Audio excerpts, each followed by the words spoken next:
Let's fill in my reading journal for December 31st. Today, I finished 2 of the books that I have been reading, but I am coloring in and labeling everything on my reading calendar since it is the end of the month.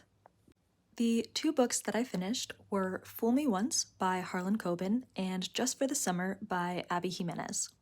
Anytime I finish 2 books on a single day, I like to split up the reviews into 2 separate videos, but since today is the last day of Vlogmas, I'm going to do them both for you. On my Pages Read tracker, I am recording 137 pages of Fool Me Once and 177 pages of Just for the Summer. This year's Vlogmas has honestly flown by, and I'm really going to miss having something to film every morning. I really loved the routine of waking up and recording my reading journal for you guys. Flipping forward to my Year in Pixels tracker, I am recording 314 total pages for today. I am also adding Fool Me Once and Just for the Summer onto my master list of books read, where I totaled 176 books in 2025. Now let's get back into the December pages so I can write my reviews. The first book we're going to be talking about is Fool Me Once by Harlan Coben.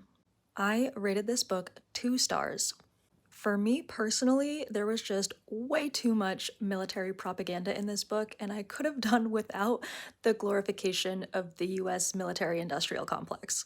Also, just in general, the dialogue was a little bit weird and stilted, but I am interested in watching the Netflix adaptation so I can see how it transfers on screen.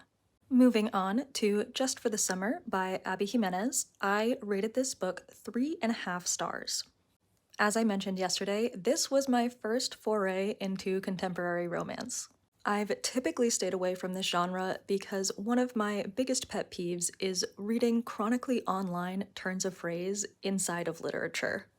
Overall, the romance in this book was okay, but I really did appreciate the depiction of mental illness. I probably won't read any more contemporary romance because it's really just not the genre for me.